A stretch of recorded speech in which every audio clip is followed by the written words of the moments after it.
Hello and welcome to episode 4 of Killer Conversations. My name is Steven and I'm joined by my lovely wife, Sean. Welcome, everyone. I know I usually say the kids are in bed, but they are not. So, once again, you may hear them in the background.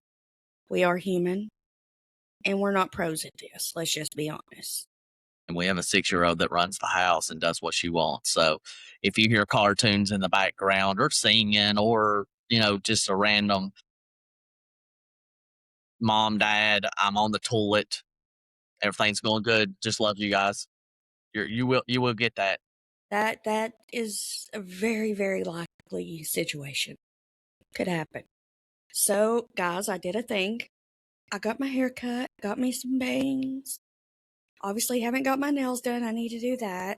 But Oh, wait, speaking of that, guys, I didn't do a thing. I did not get anything done. This is all natural, right? you look like a caveman.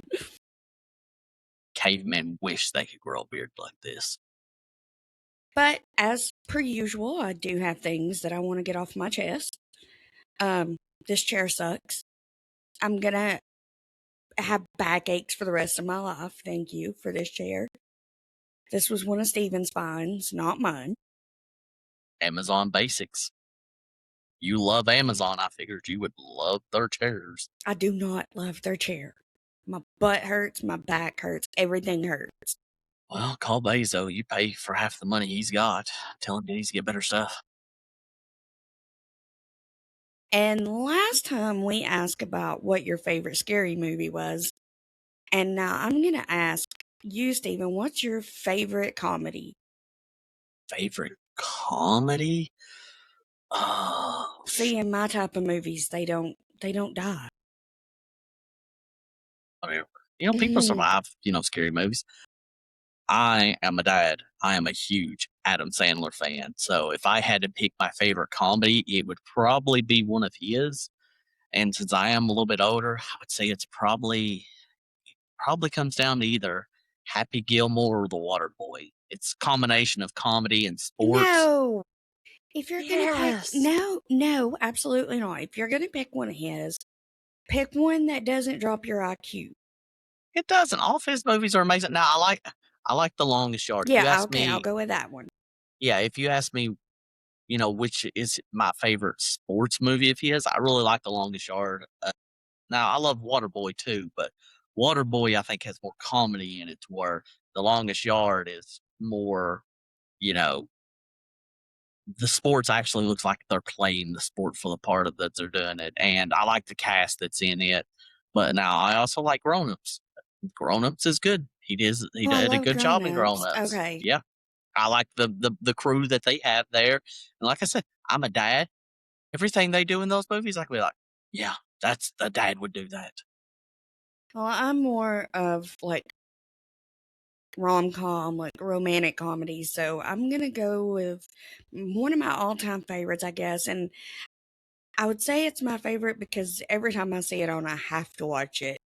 It's Sweet Home Alabama. I have to. It's a must. I like Nope, Reese Witherspoon. I don't like Alabama. Go Big Orange. Yeah. I knew somehow you would make it about football. A Rocky Top all the way. Ew. Yes, they Okay. blew us out this year, but there's always next year. And the year after that, because that's normally how it goes for us. Of course. I will say we have been to a Vols game, and although I'm not a big sports fanatic, the people watching at that game was amazing. Yeah, I just wish we would have won it. But being a Tennessee fan, yeah, Yeah, we don't get many of those. yeah. So, any guesses where we're headed tonight? Where I'm taking you tonight, since you never take me anywhere? I'm gonna go with. Let's go with Idaho. Out of all the places you could have picked, you went with Idaho. well, I figure it's remote. There's probably not much there to do, so you might end up going to murder somebody. You have points. You have points. So I do have a goal like I've been working on. Sorry guys, I haven't learned how to deal with this yet. Um I want to get at least a case from every state. So nobody has those bragging rights like, "Oh, I didn't have one in mine." Yeah, you do. I want all 50 states. I want a Okay. case. Okay. Good luck with like Alaska and Rhode I already Island. got it. I'm done with Alaska, buddy. Okay. Somebody get killed by a polar bear doesn't count. No, it wasn't a polar bear. Well, we'll see when we get there then. Yeah, I've already got Alaska. I'm done with Alaska. You didn't say Rhode Island though. Those 10 people, not much to pick from. No, nope. I'm gonna get one. One from every case from every state. And the You, ones pr- we've you already done don't count because I didn't have that goal yet. you probably will get one because like I know like Rhode Island's the smallest state, but it has a lot of people in it. So yeah, I'd say you got a good chance of getting most of them. I mean, it might not be easy, but I'd say you've got a pretty good chance at it. I got a great chance at it because I'm gonna do it, buddy. Okay, Okay. but no, we're not going to Idaho tonight. So random. We are going to Los Angeles. Okay. Los Angeles. Okay. I'm not surprised. I mean, there's a ton of people that live in California in general, especially Yeah. L.A. And there's a lot of stuff that happens there. So Okay. let's So, let's hear what you got. like land of sunshine, palm trees. No, we're not going to that side. We're going more towards like Skid Row. Okay. Yay! I don't know hardly anything about Los Angeles at all, other than what I've seen on like TV, and I don't even know if that stuff's true. So Okay. So, in 2013, this city became the center of one of the most puzzling disappearances of the decade. The case of 21-year-old Canadian tourist Elisa Lam. And if I mess up and say Eliza Lamb, it's for some reason I've had it in my head as Eliza Lamb, but it's Elisa Lamb. Elisa was born April 30th, 1991. Her family had immigrated to Canada and opened a restaurant, building a life rooted in hard work and community. Elisa herself loved fashion, books, and blogging. She had this creative, introspective, energy, and really came through in her writing.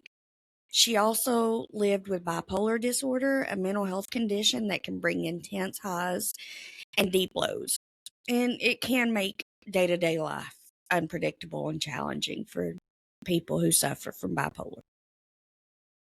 But it's definitely manageable. Like you can it's definitely manageable. On January 26th, 2013, Lisa arrived in Los Angeles by Amtrak, continuing her solo trip along the West Coast. Okay, so she's 21 and she's doing a solo trip by herself. Like this girl's got some balls. I'm sorry. She's brave. I don't even go to the grocery store by myself. Like that's and she's going to L.A. bravo. It's not like she's going to a smaller city. She's like, let's go to the one of the biggest cities in the Yeah. U.S., if not the Well, and biggest. she's going around like the West Coast. Like Yeah, yeah. So that's a lot of area for a 21-year-old from Canada. I mean, I don't know much about Canada, but I know it's different than the U.S., especially when it comes to yeah. like cities and stuff. But like, I'm in my 30s, and I don't think I'd want to take that trip by myself.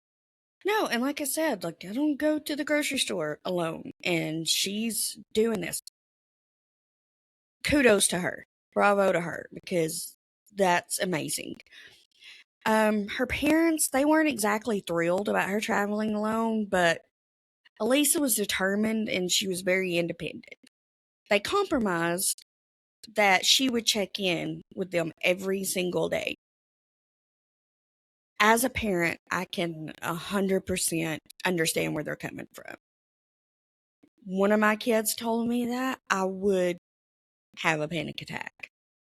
That's a big trip I think I would alone. have to go with them. I don't think I could just let one do that by themselves. I think I'd have to be like, Oh my god, I can picture you like they don't know you're there and you're sneaking around and watching them.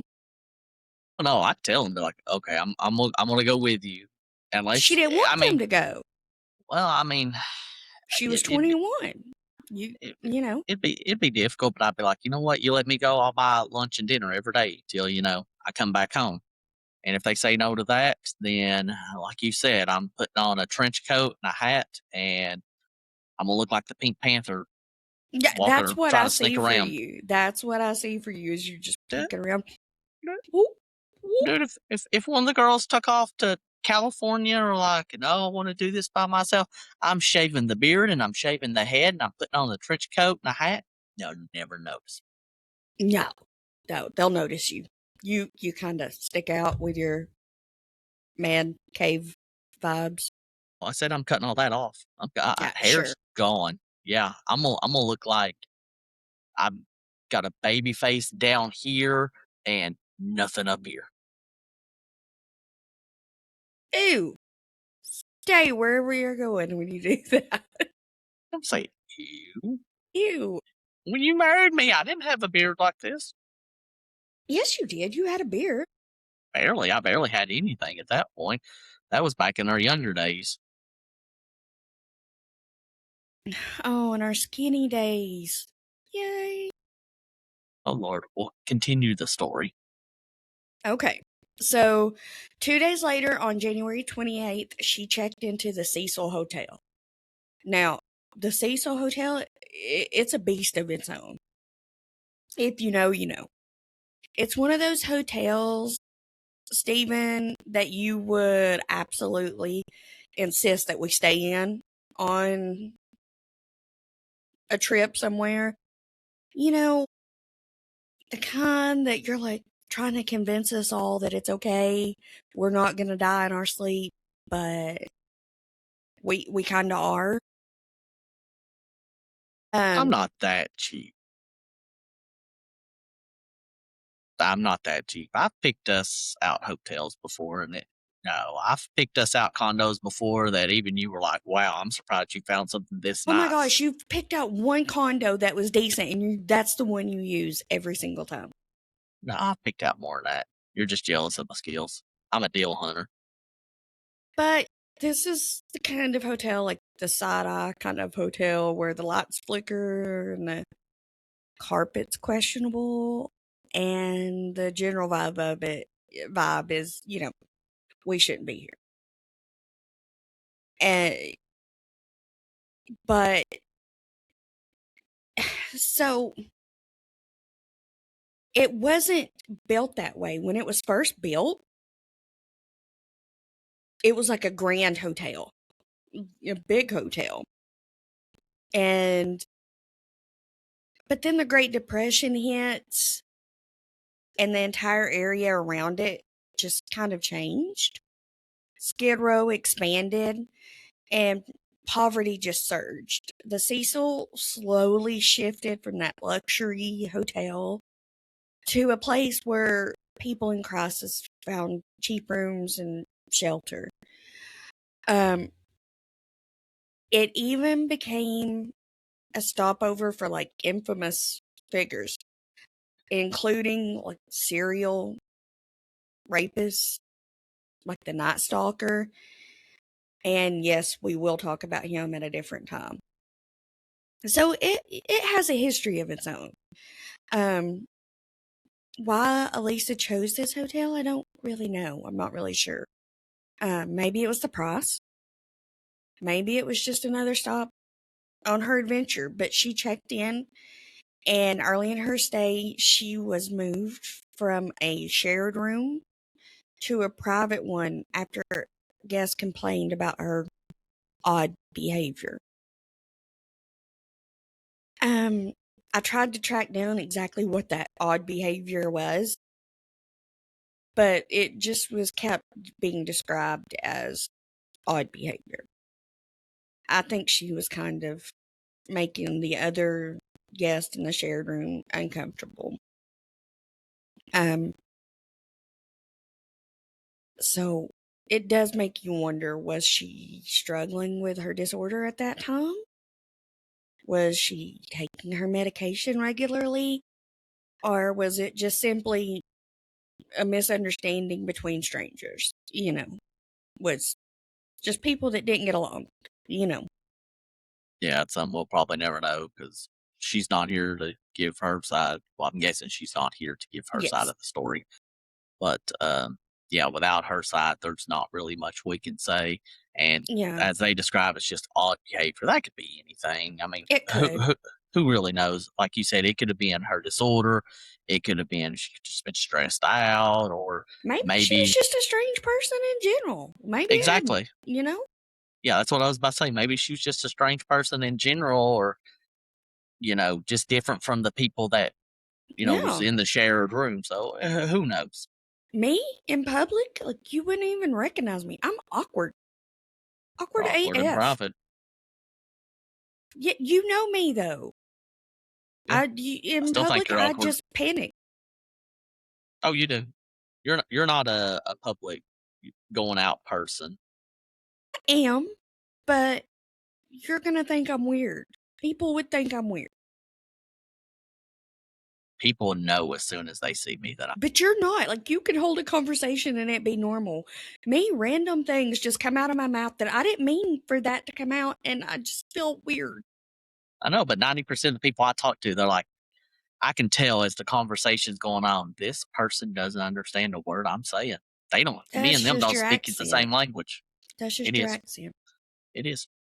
You're correct. So, during this time period, the same period that she's being moved to a different room, to a private room, she's still doing normal things, like normal touristy type things. She's exploring the city, she's visiting bookstores, she bought gifts for her family.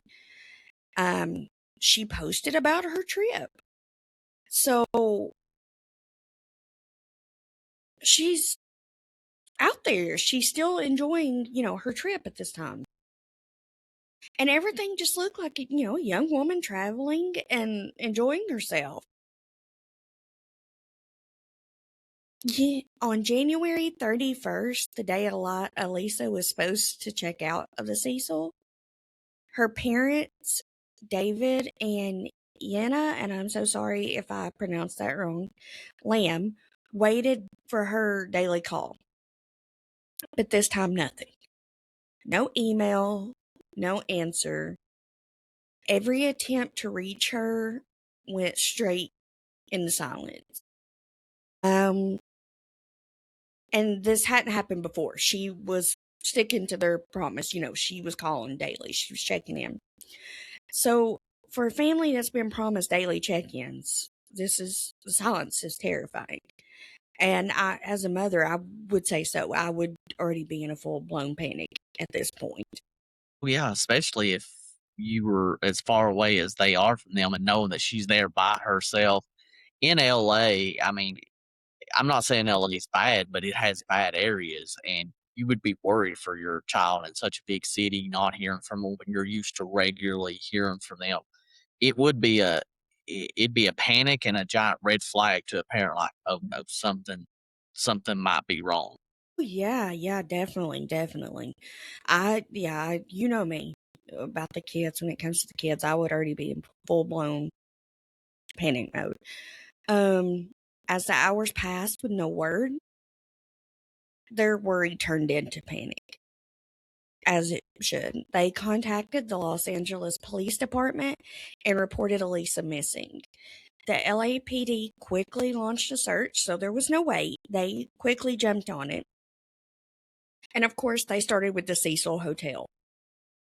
Inside her room, officers found all of Elisa's belongings: her wallet, her ID, her laptop, everything she would need if she were planning to leave.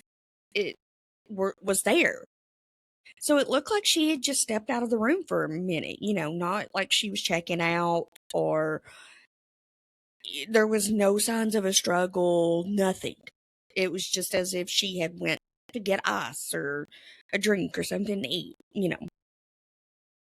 So the police bulletin that was released about her disappearance noted that Elisa spoke both English and Cantonese, used public transportation, and might be experiencing depression.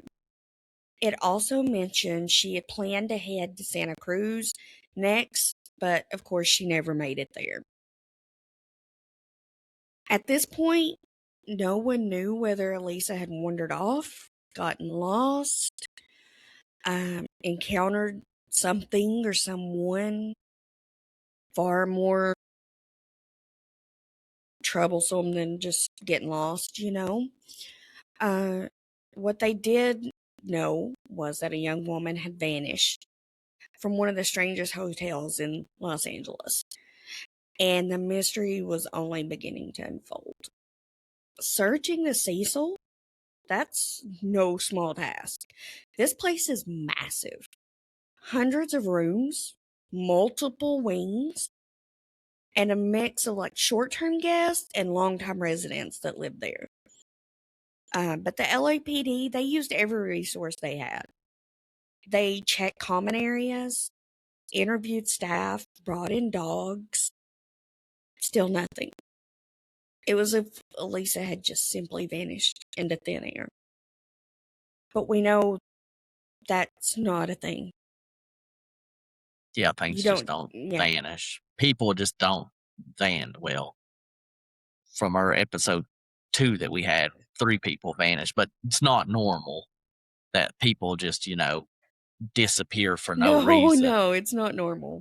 No, and you're looking in this big hotel, it's like trying to find the needle in a haystack, and it would be very difficult if she's even in the hotel.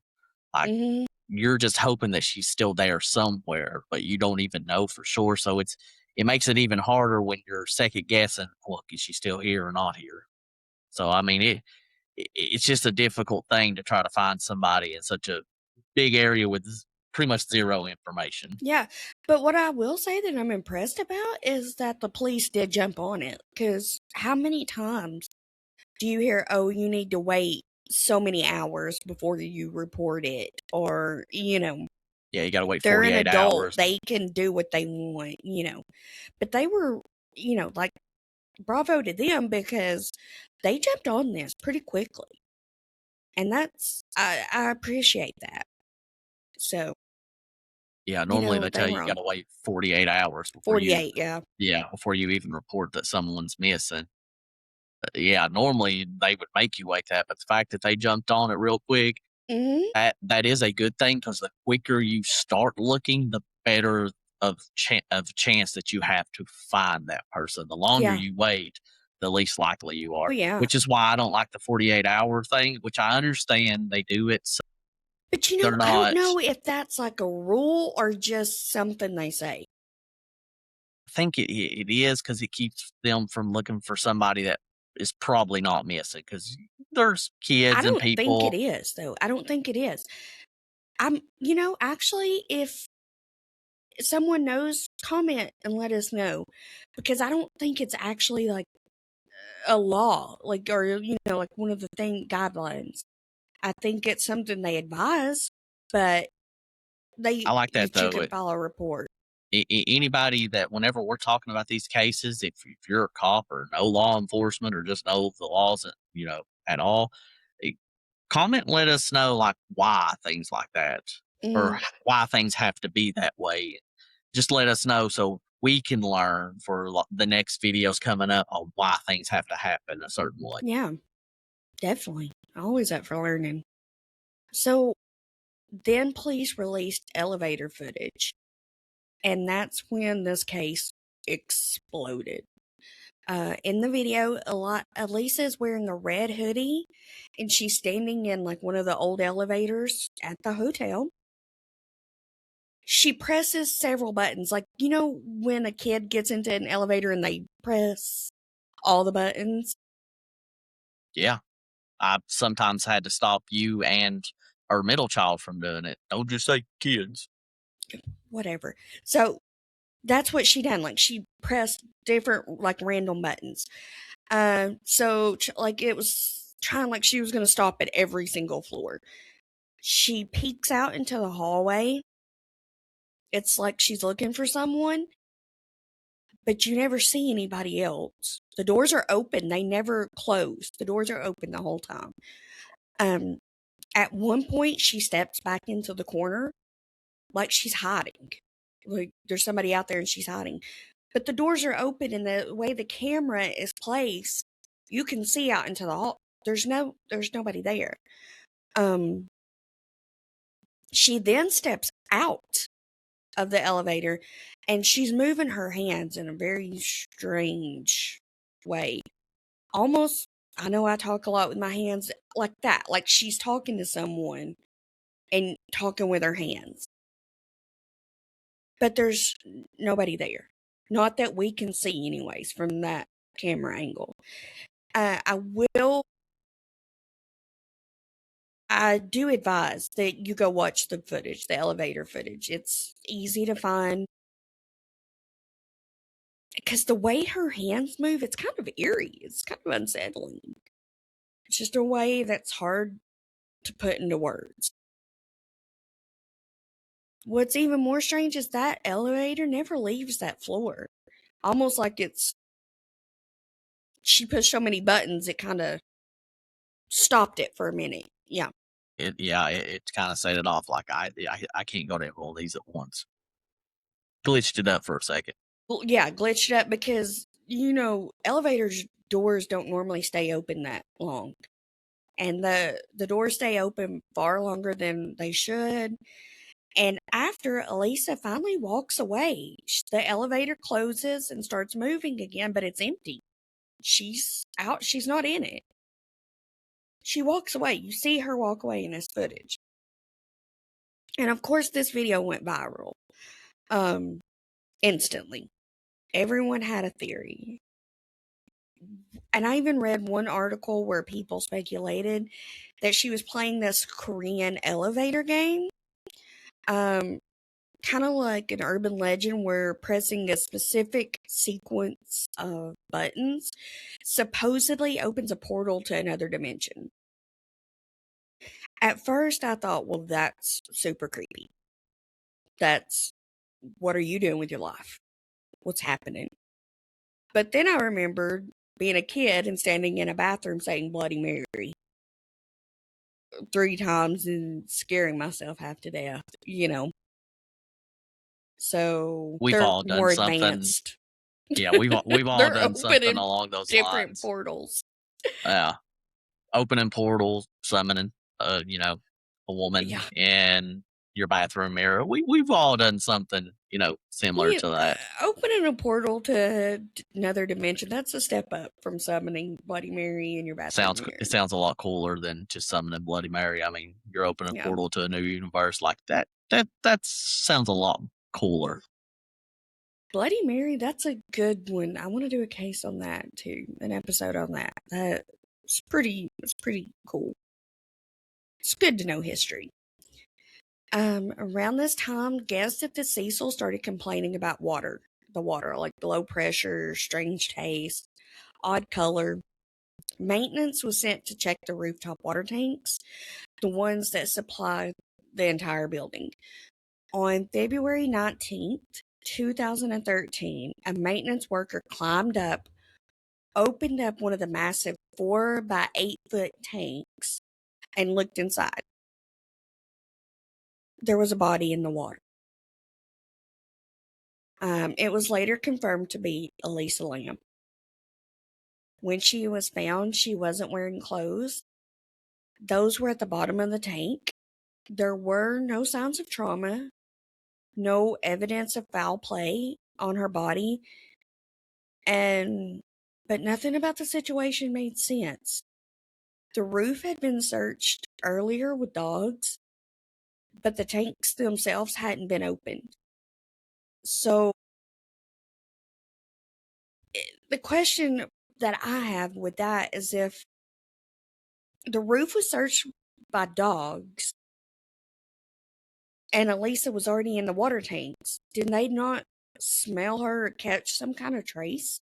No, the of her? I water mean, like, would she would have had to been on that roof. no, they it's possible they could have smelt something from the roof, but the water tank would have washed away any No, I know they scent that wouldn't she have had on smelled her. her in the water tank, but she would have had to went.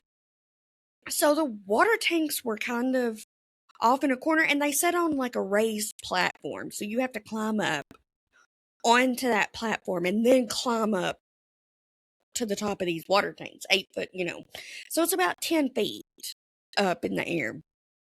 Yeah, But but you would have to walk on that roof to get to the water tanks, is what I'm saying. I mean, there's a chance that it could have rained before they got up there and checked her.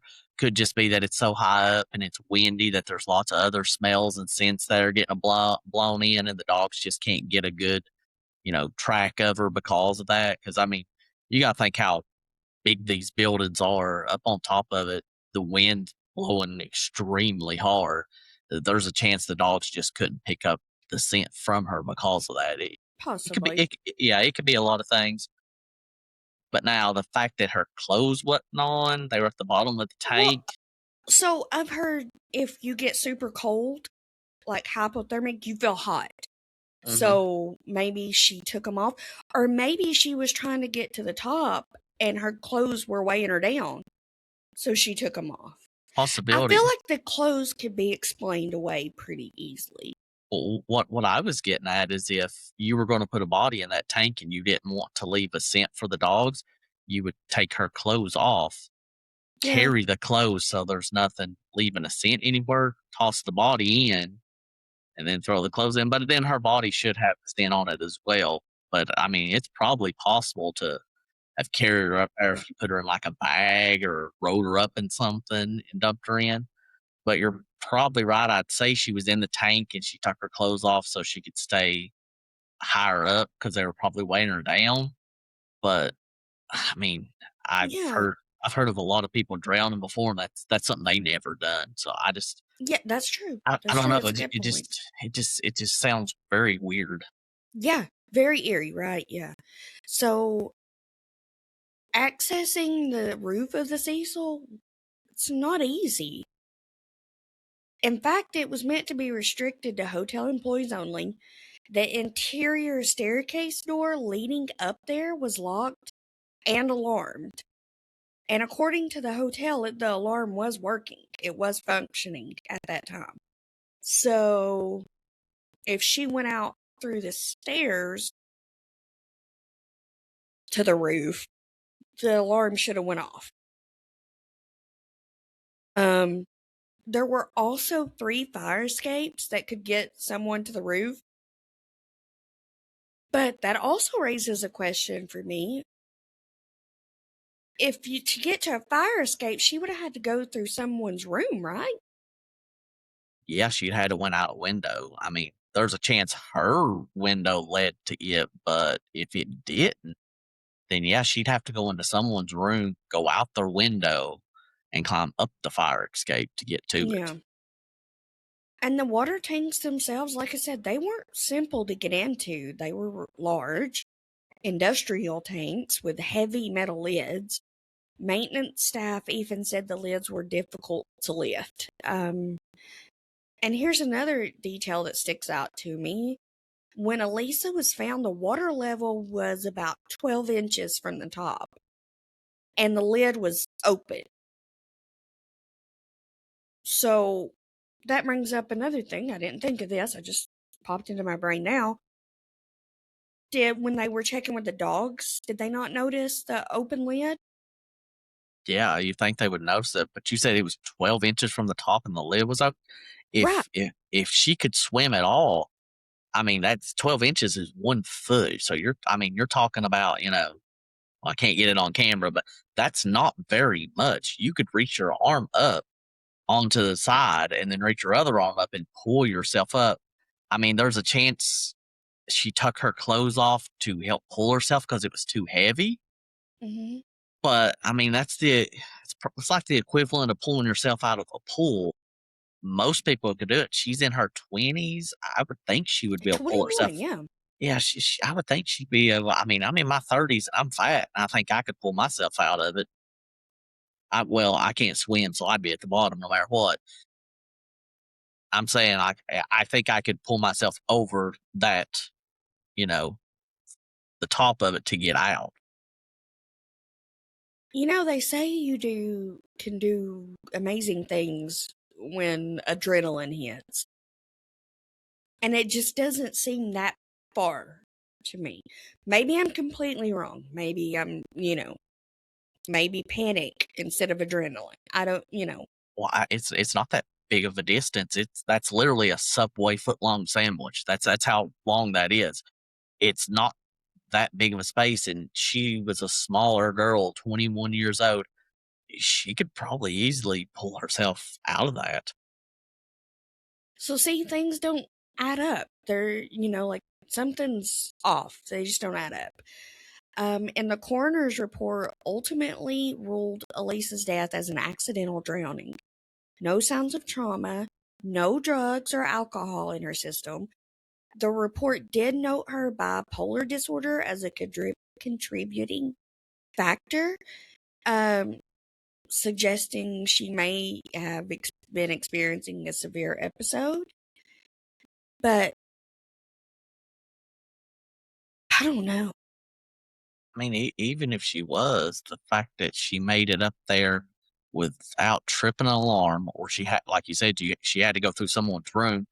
But I just think 12 inches from it, I think you could throw both arms up there, swing your leg up over the side, and just literally pull yourself out of there. I don't think it would be that difficult. And to get to the top, to get into the tank, she had to climb a 10-foot ladder, like a metal ladder. Yeah, I mean, if you got the strength to climb a ladder, you got the strength to pull yourself out of that. But I I'm mean, scared of heights. I'm not climbing them. I don't understand why. I mean, it could have been her condition that, and for some reason she climbed up there and fell in. But I just But don't see, see what why. throws me off about that is she's doing normal things. She's visiting the town. She's acting normal. She's going to bookstores. You know, That something just that's seems off. that's true. But there was the elevator incident, There which was the elevator she footage. could have been doing like what you were saying, the Korean portal thing, but maybe not. Maybe it was she was having an episode and something was going on. So Possibly. so we don't know for sure, but it just there's still something fishy about it to me. Like even if she was having an episode, I've known bipolar people before. I don't think they Mm-hmm. would. I've never like the ones that I've known. None of them would throw themselves in a tank. I mean, it just sounds very odd to me. Like something's up. Something doesn't add up about it. Something doesn't add up about it. We may never get answers that tie everything together neatly. What we do know is that Elisa was a young woman traveling alone, trying to see the world, trying to live her life. She deserved safety. She deserved clarity. She deserved more than speculation that followed her story. But it's just one of these mysteries that we probably never know the details of what exactly happened. Yeah, this is one of the cases. I know we had one similar to this 2 episodes ago. And you're like, I don't like these because I No, like I I hate like to have these the answers. cases.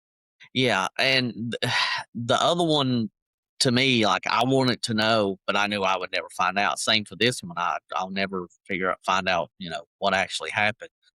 But I would like to know because it's just I feel like something's fishy about it and can't prove it, and I know I'll never be able to learn what actually happened. And Yeah. I'm with you. This I is one of don't those that yeah. bother me.